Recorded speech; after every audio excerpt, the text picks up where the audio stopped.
जा बाबा दिन हो गया खड़ोते को कम शम है कोई नहीं गा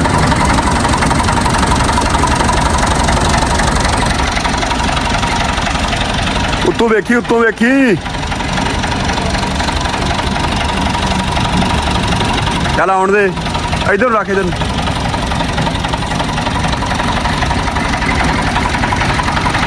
सीधा रख सीधा कर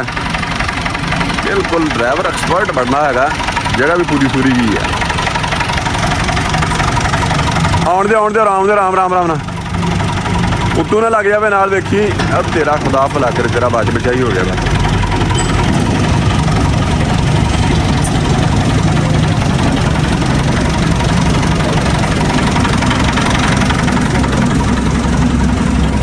बाकी तुहानूं इहदी कंडीशन चैक कराने है जी थोड़ा जिहा विच पार्ट शामिल कर लगे जी तारी का ट्रैक्टर जिहड़ा वो जवाब दित्ती खड़ोता लाउण लगा धक्का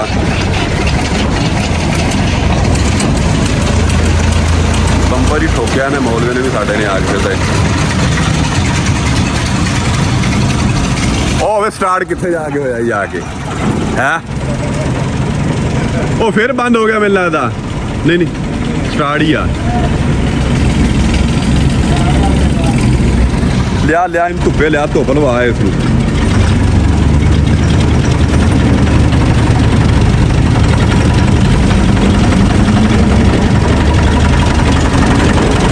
बहुत लिया ना धुप्पे गाय नूं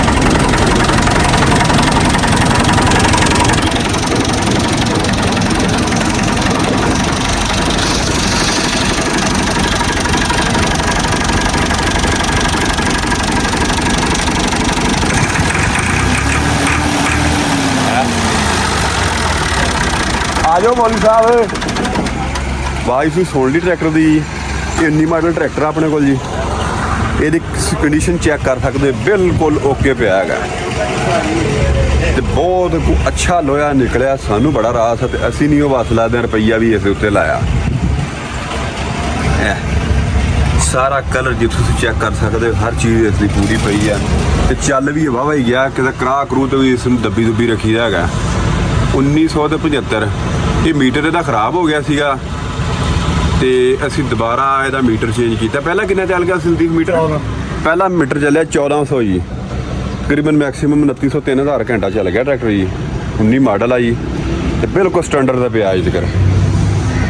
तो बेचण का साडा 1% भी प्रोग्राम इसनूं कोई नहीं है टायर असीं बिल्कुल नवे जीरो पवा दिते इस ते चैक कर सकते बिल्कुल जीरो पवाए हुण हुक बनाई स्पैशल ट्राले वास्ते बड़ी जाबर हुक है आ पैप लाया इनू प्रैशर का ट्राले ते पाउणा होवे जैक वाले ते तां पै जाएगा जे कराह दे उत्ते पाउणा तां पै गया उधरों निकलिया तो रूटर ते पाता तो फिलहाल दा काम दा बहुत ज़्यादा मंदा है काम शाम है कोई नहीं जी तो मोबाइल जिहड़ा असीं पाई दा इहदे विच 15W40 CI4 दे विच जी बिल्कुल कंडीशन इसकी ओके पई हैगी नो टेंशन जी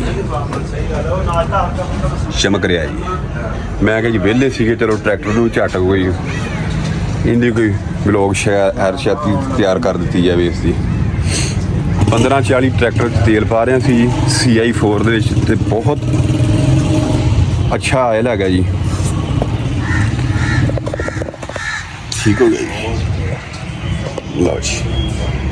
ट्रैक्टर के नाम अज दिहाड़ी कर दी आप जी अजे तक 3 साल हो चले ने इस ट्रैक्टर आए जी तो असी ये 1540 ही तेल पा रहे हैं तो बहुत अच्छी प्रोग्रेस देता है तेल जी